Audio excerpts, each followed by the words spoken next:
Miami Hurricanes fans have been wondering, when is Cam Ward going to take the Green Tree practice fields for the first time wearing orange and green? Now we know. You are Locked On Canes, your daily podcast on the Miami Hurricanes, part of the Locked On Podcast Network, your team every day.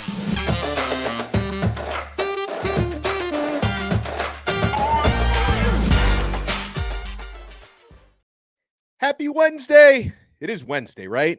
We are live at 3:05. It's actually 3:04 p.m. We're a minute early because I'm always punctual, if not early. I am Alex Donno. I'm a University of Miami alumnus, longtime South Florida sports radio vet, and contributor to allhurricanes.com.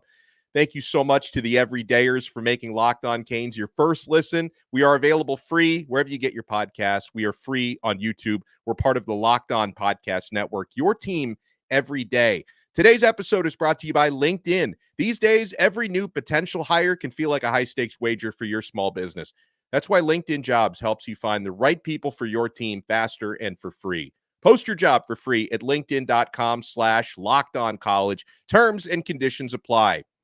Huge shout out to my guy Gio at Life Wallet Sports for putting this out today. The schedule, I don't think Miami has made it official yet, but it has leaked, and it seems like this is accurate, when Miami will start their spring football practices this year. And most importantly, because the practices won't be open to the public, when are they going to play their spring game in 2024? And if you want to go out there and watch Cam Ward slinging it in the spring game, that's going to happen on April 13th. That's a Saturday. April 13th looks to be the date when Miami will play their spring game. It could very well be once again like it was last year at Drive Pink Stadium, home of Lionel Messi and Inter Miami.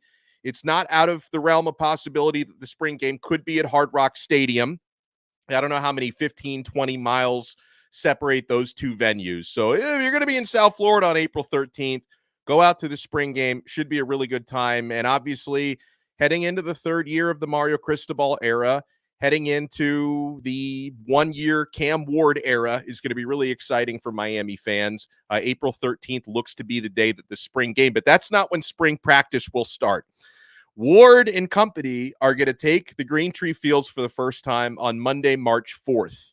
That's when the first of 15 spring practices will begin. Monday, March 4th.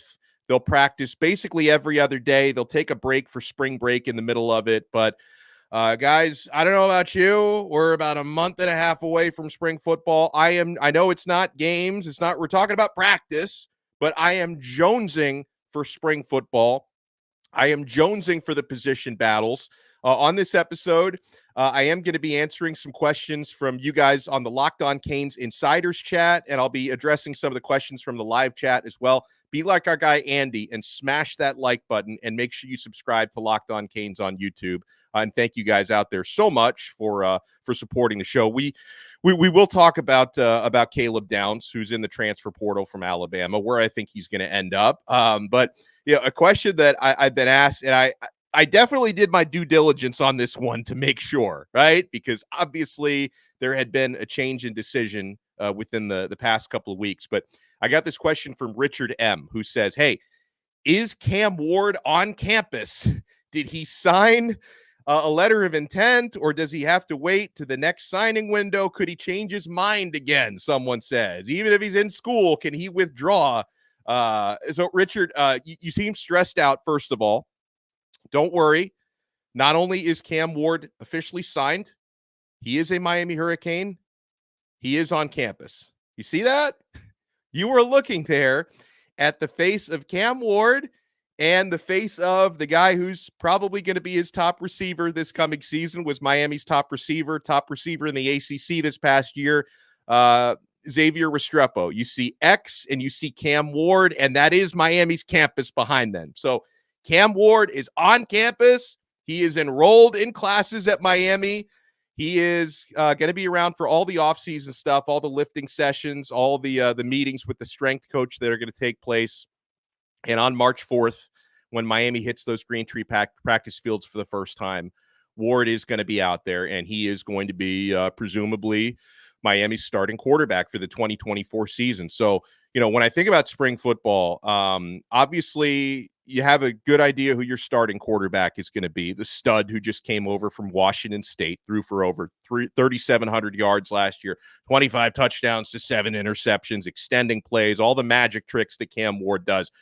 I'm very interested to see how the backup quarterback battles are going to go, right? Because that room got a major injection over the past couple of weeks. Because not only Ward coming over to likely be the starter, Reese Poffenbarger coming over from Albany. And that's another one. Since Poffenbarger committed before Ward did, a lot of people have asked me, is Poff going to stay now that Ward is here? Is he just going to say adios in the next transfer portal window? My understanding, Poffenbarger is also enrolled. He's definitely going to be around for spring. And I'm not expecting this guy to up and leave, because I think Reese knew when he came down to Miami that they were still trying to get a more experienced guy to be the starter next year. Like, I don't think that he was blindsided by the Ward thing, because if it hadn't been Ward, Miami was trying, or at least taking a look at a guy like Taulia Tagovailoa, who, by the way, his waiver was denied. Did you guys see that? Taulia Tagovailoa's waiver was denied. I don't know if the NCAA thought he still might come to Miami, and that's why they denied the waiver. You know how the NCAA is with Miami, but they denied Talia's waiver. I feel bad for Taulia, because, you know, his NFL draft prospects are not that high. You know, he'll probably be like a 6th or 7th round pick if drafted at all. He really wanted to play another year of college ball, and I feel bad that Taulia is essentially being penalized for, as a true freshman, coming into a game to take a knee where his older brother had just suffered a really devastating injury, and he came out there to honor his brother, and the NCAA is penalizing him for that. I guess the NCAA just decided, hey, even though we've been handing out waivers like they're candy, this is where we're going to draw the line. We're going to draw the line at Tagovailoa. We're giving guys 8th years, 10th years left and right, but not this guy. This is where maybe they saw Tua throw those interceptions in Kansas City. They're like, nope, we don't even want his brother to play college football for another year. So I feel bad for the dude. But obviously, from a Miami standpoint, thank goodness Miami was able to land Cam Ward, because you imagine if Ward was still following through with the NFL, and his deadline for that would have been 2 days ago, would have been the 15th. Obviously, before the 15th, he decided to enroll in Miami, which is fantastic for us. But had Miami not landed Ward, and then Talia's waiver got denied, can you imagine the negativity in Miami's fan base right now? I mean, some of you guys find ways to be negative even after really good things happen, like Cam Ward. Can you imagine if really bad things continue to happen in the offseason? Some of y'all would be losing your minds. But yeah, the backup quarterback battle, Jakari Brown, Reese Poffenbarger, Emory Williams, assuming he's fully healthy for spring ball. I can't say for sure if he is or isn't. Mario Cristobal did say he expects him to be healthy for spring ball. Judd Anderson coming in. First look at Judd is going to be fun in spring football. Wide receiver. There's going to be some important battles and competitions at wide receiver, because Colby Young leaving and going to Georgia leaves a big vacancy for one of those starting jobs. I'd love to see Isaiah Horton grab the bull by the horns there. In limited action this past season, Horton was really productive, and I hope he's ready to take a jump up and get more playing time. Miami's not necessarily done adding wide receivers. I know that there's been this rumor going around that, you know, Josh Kelly, who played with Cam Ward at Washington State, who committed to Texas Tech in the portal. Obviously, that was before Ward decided not to go to the NFL. Some people are I can't tell if this is like a conspiracy where Canes fans are like, I don't know if he's enrolled yet at Texas. We still might be able to get this guy. I thought he was already enrolled at Texas Tech. So I don't know if Josh Kelly, who caught, if you guys have watched the highlight reels of Cam Ward, most of the touchdown passes that he threw were to Kelly, who's now apparently or allegedly at Texas Tech. I don't know if the rumors about him not being fully, I think he is enrolled there, but there's a rumor that maybe he's not.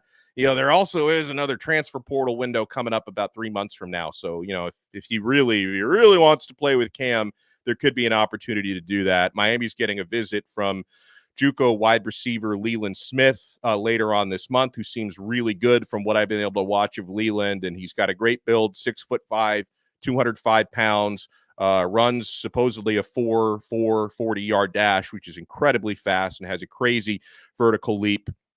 Hey guys, we got a lot to get to on this episode. So again, if anyone was wondering, is Cam Ward really on campus? There he is. He's enrolled. I have that same T-shirt that Cam is wearing. I should have worn that for the show today. There's Cam with Xavier Restrepo. So he is on campus. He's already studying at Miami. So we are full speed ahead with Cam Ward as Miami's new starting quarterback. All right, so safeties. There's a safety Miami fans and every fan wants who's out there in the transfer portal right now. There's also someone visiting Miami as we speak. We'll talk about where Miami stands because that's obviously a position where Miami is likely looking to add at least another addition in the transfer portal. Hello to Chill, by the way. Always nice seeing you in here. So, folks, we are only getting started. You want to keep it locked right here on this live episode. Smash that like button. Keep it locked right here to Locked On Canes.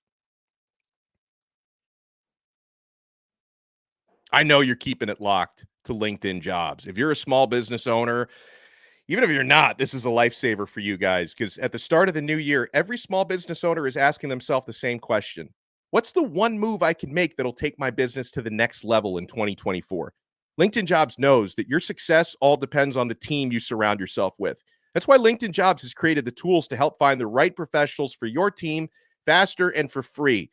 LinkedIn isn't just another job board. LinkedIn has a vast network of more than 1 billion professionals, which makes it the best place to hire. Hiring is easy when you have that many quality candidates. So easy, in fact, that 86% of small businesses get a qualified candidate within 24 hours.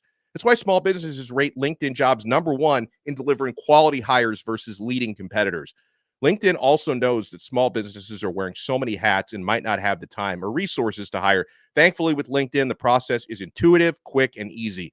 Post your job for free at linkedin.com/lockedoncollege. That's linkedin.com/lockedoncollege to post your job for free. Terms and conditions apply.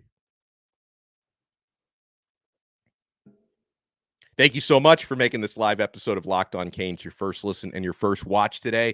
Speaking of live, make sure you guys are checking out Locked On Sports today. Locked On has launched the first ever 24/7 streaming sports YouTube channel at Locked On Sports Today. Search for that on YouTube, and they are always somebody, it might even be me sometimes, chatting about sports from the national host to the local experts like myself. There's always something going on at Locked On Sports Today. So make sure you check that out. Caesar asks, with Caleb Downs, the stud Alabama safety, and Alabama, I think Alabama, since Nick Saban retired, 27 guys, some of them really good, some of them not as good. The not as good ones tend to go to FSU. But since Nick Saban retired, 27 Alabama players have entered the transfer portal, and Caleb Downs becomes the latest to do that. And Caesar wants to know, hey, with Downs entering the portal, how hard should the Miami Hurricanes go after a safety of his caliber? I mean, obviously, my answer is you should go after him really hard, but don't get your hopes up on this one, guys. This is one of those things where he probably already had a really good idea where he was going before he hit the portal, and most of the signs are pointing to Georgia. I think Downs is going to have a really soft landing in Athens, and if it's not Georgia, Ohio State is looking like the second possible destination. Again, I'm sure Miami is interested. There's probably 100 schools interested in this guy. And I hope I'm wrong, but I don't have a good feeling about this one. Downs last season, 107 tackles, a forced fumble, 2 interceptions, was named a freshman All-American, SEC Freshman Player of the Year, and the Sean Alexander Freshman of the Year. So this is obviously a stud player, but probably Georgia, if not Georgia, Ohio State. So that's what we're looking at for Downs. Now, Miami does have a really good, not Caleb Downs, but a really good defensive back who's visiting. And I think the visit is still going on, and that's Mishael Powell. Was a starter, every game, started all 15 games with the Washington Huskies this past season. 38 tackles, 3 interceptions for the Huskies, listed as a safety. And we feel pretty good about the way Miami stands for this one. So Mishael Powell, right before he visited Miami, and that visit is still ongoing, He visited Florida, and I know that the Gators were hoping to lock that one up and keep him from making the Miami visit. He's made the Miami visit. The Miami visit is ongoing. Seems like there's some optimism there. It's nothing is done until it's done, but it seems like there is some optimism there that Miami might be able to add this player, so he could end up playing safety or playing the star position at Miami if they are able to add Powell. And it's always nice if you can land somebody that Florida wanted, or Florida State wanted. It's always nice to get that done. Okay. Let's see. We get a question. Man, some of you are hitting me hard here. We get a question from a Mary Kane who says, I hear some people saying that if Mario has another 7-5 or 8-4 kind of season, that he would be on the hot seat. Do you think that would be the case, or do you feel the program is going to give Mario the same kind of time that Michigan did with Harbaugh? We get a similar question from ND Hater 85, who says, for argument's sake, let's say Miami goes 8-4. Does the hot seat start to warm up for Mario? I don't know. I don't know why some of you guys are already like, 7-5 next year, 8-4 next year. I think the seat could warm up with 7-5. I don't know about 8-4. But again, guys, it all depends. There's more that goes into this than wins and losses, right? I mean, sometimes you can go 8-4. I'm just speaking hypothetically, not specific to Miami's situation. Sometimes you can go 8-4, but there are internal problems, and a coach loses the locker room, or there's some kind of a scandal. I don't expect anything like that to happen. I'm just putting out a hypothetical. And 8-4 doesn't look so good. Or sometimes you have a ton of injured players, you have adversity, and you go 8-4. 8-4 feels pretty good. So you don't know. Now, my personal expectation is, after adding Cam Ward, and Miami has a lot of depth, more depth this year than they had last year and the year before, and so on. I think Miami should be better than that. I would be very disappointed with 7-5. I'd probably be pretty disappointed with 8-4. Does 8-4 put a guy in year 3 of a 10-year contract on the hot seat? I don't know about that. I think it would have to be pretty bad to get a guy 3 years into it who's recruiting his butt off, by the way. I think it would have to be really bad for him to get on the hot seat. I think it would probably have to be worse than 8-4. Probably would have to be like 6-6 or worse to talk about a legitimate hot seat. But negativity, man, it's the offseason. We're supposed to be positive. We get a question from my guy Mall 4K, who says, just a random thought. I get that our fan base is different and they critique, but again, for all the negativity, we legitimately improved a lot last year. Are we where we want to be? No. But when Mario came here, I would think we knew it would take time. Dawson's getting the short end of the stick, he says.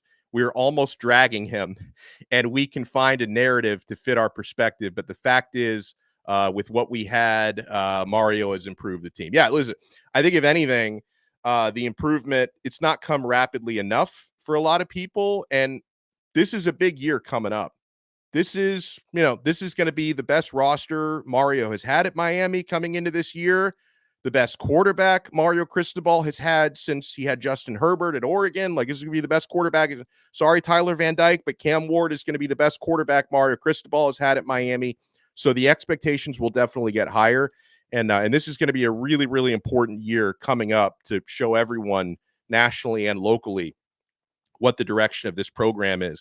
And speaking of Shannon Dawson, it's also a huge opportunity for Dawson because he's now got a quarterback that no limitations.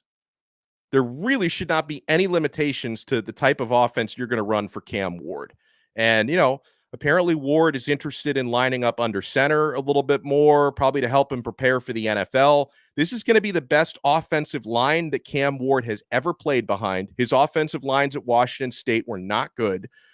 This is going to be the best running back room that Cam Ward has had at his disposal. I've been up very early this morning, so excuse me if I'm like tired. I may fall asleep. I may suffer from narcolepsy in the middle of this episode.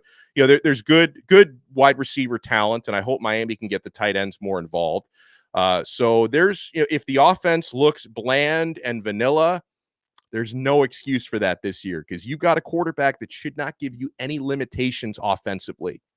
And on Shannon Dawson, some people have been good or bad, freaking out about, I guess, Bruce Feldman, he's a Miami guy, by the way, Feldman. You should read his book, Cane Mutiny, which he released about 20 years ago. Excellent book. He really understands the whole Miami culture and the history. Before there was Billy Corbin, there was Bruce Feldman. But I guess Bruce Feldman listed Shannon Dawson as like a possible candidate for the South Alabama head coaching job. But guys, I don't know if he just threw that out there, because I haven't heard anything about an interview scheduled. So I don't expect Miami to lose Shannon Dawson. Some of you will be relieved to hear that. Others will be like, nope, take him. Go ahead, take him. But I'm not expecting to lose Dawson. And like hypothetically, if he were to go to South Alabama, that would be a head coaching job. He's never been a head coach before. So, even at a smaller school, it's hard to keep an assistant coach from taking a head coaching job. So I'm not expecting that to happen, but that did get thrown out there by Bruce Feldman, and it's got a lot of Miami fans asking me, are we going to lose Dawson? I haven't heard anything about him taking interviews, nothing like that. So I'm not expecting to lose the guy. We still, by the way, huge game for the Hoops team tonight. For that rivalry. I know it's the basketball version of the rivalry, but Miami versus Florida State, it could get heated tonight at the Watsco Center. And that is a huge game for one Matthew Cleveland, who's now been on both sides of that rivalry. Got another question about Florida State that somebody asked me that I'll address that. And folks, we still have a lot coming up, my friends. You don't want to go anywhere. You want to keep it locked right here to Locked On Canes. And I already know you're keeping it locked to FanDuel, because that is the spot. Even though my Miami Dolphins have been unfortunately eliminated unceremoniously from the postseason, you can still get in on the action with FanDuel, America's #1 sportsbook. A lot of playoff games, and the big game are still to come. Right now, new customers get $150 in bonus bets guaranteed when you place a $5 bet. That's $150 in bonus bets, win or lose. The app is so easy to use, and there's so many different ways to bet, like live same-game parlays. You can find bets in the new Explore tab. You can make a parlay in the Parlay Hub, the best way to find popular parlays, and so much more. So visit FanDuel.com/lockedon and make your first bet a layup. FanDuel, official partner of the NFL. And we are also proudly brought to you by the great people at Jace Medical. They're providing an important service to us all at Jace Medical. According to the FDA, pharmacies are running out of antibiotics like amoxicillin. That's scary. I can't imagine a more helpless feeling than if my wife or my son got sick while a supply chain shortage kept them from the life-saving medication they needed. Thankfully, we'll all be okay because of Jace Medical.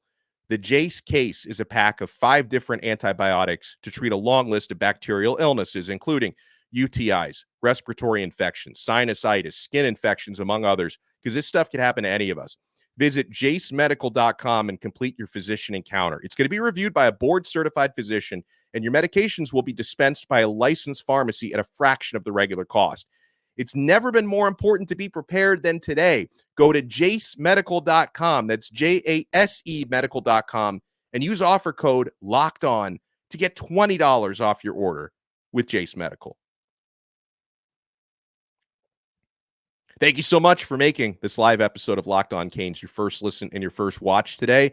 The everydayers, we love you. And if you want to take your everydayer experience to the next level, sign up for our exclusive SMS texting service, Locked On Canes Insiders. I include the link in the show description below. Give you guys breaking news, one-on-ones. We've been answering questions from the insiders on this episode.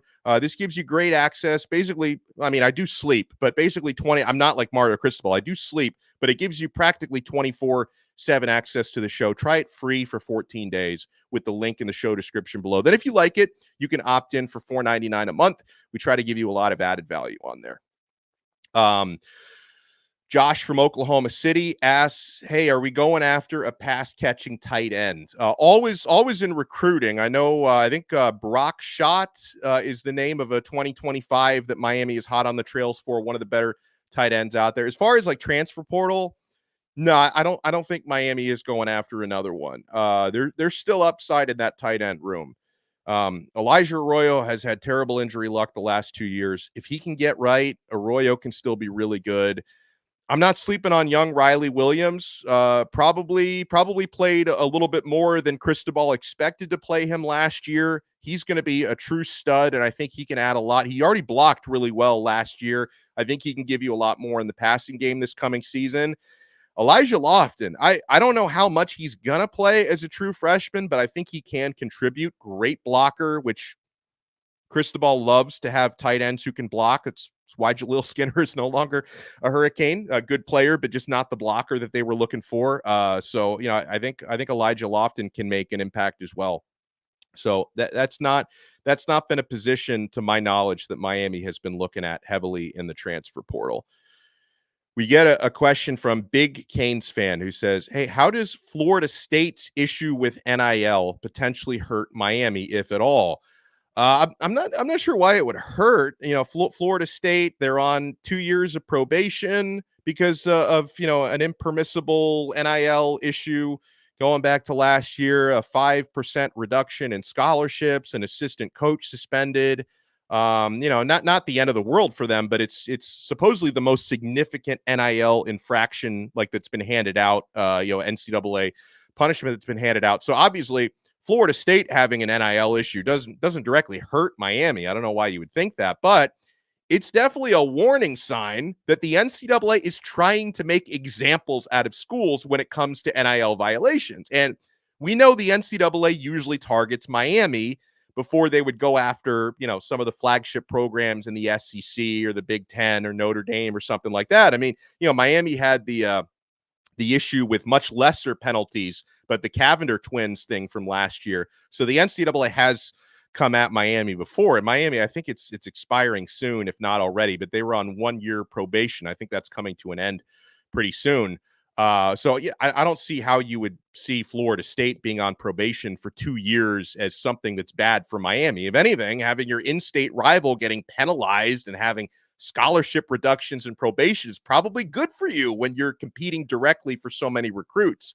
But again, Florida State, they're obviously doing a fantastic job. I give them credit in the transfer portal. FSU is still doing a really good job there. Mikey Norvell is the king of the portal. So, I'm not trying to ring some kind of a death knell for Florida State, but obviously I don't see why you would look at Florida State getting in trouble as a bad thing for Miami. You'd probably look at it as the opposite of that.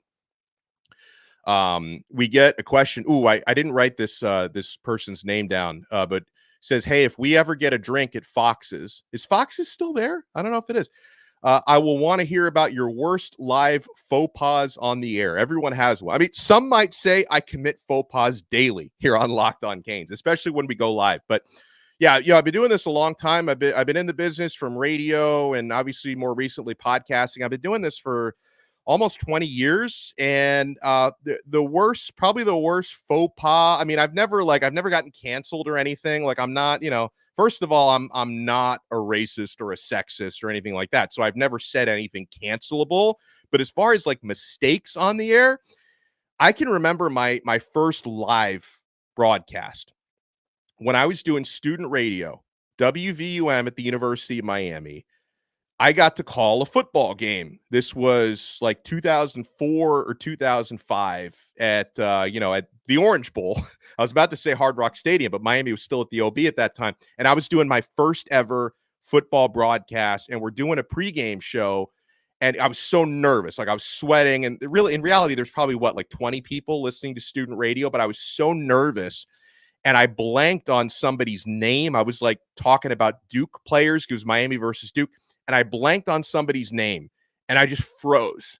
And there were 30, 40 seconds of dead air because I couldn't get my point out and I was nervous as hell. And, the other guys on the sports staff were laughing at me and I never froze up on the air ever again. But that was an embarrassing experience on my first ever Miami football broadcast in student radio. I thought they'd never let me do another game. I did do some games after that, but I honestly thought I would never get an opportunity again after that. Speaking of UM athletics, 7:00 tonight, Miami Hurricanes hosting the Florida State Seminoles in basketball.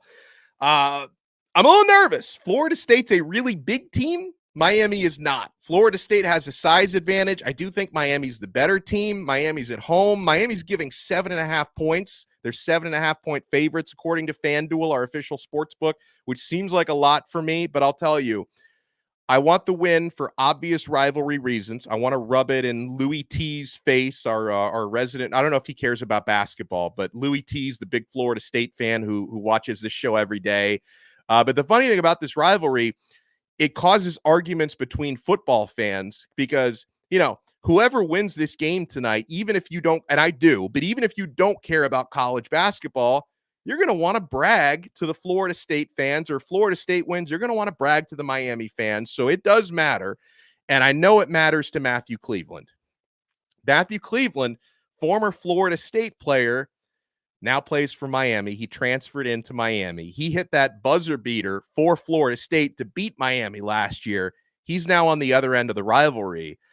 I would feel terrible for Matthew Cleveland if Miami doesn't win this game tonight. So let's win it for Cleveland. And, it'd be great if he hit a game-winning shot. Even better if he just scores 30 and Miami wins the game in a blowout. I would prefer that. But, hopefully Cleveland is a big part of Miami's victory tonight against his former team. All right, folks, there's probably some stuff we didn't cover today. Whatever we didn't cover today, we're going to cover tomorrow. Tomorrow morning, we'll be back in the morning tomorrow, 9:30 a.m. live with Brian Smith. Our recruiting overlord is going to be with us on our next episode. So thank you guys so much for making us your first listen today. Locked On Canes, we are part of the awesome Locked On Podcast Network. Your team every day.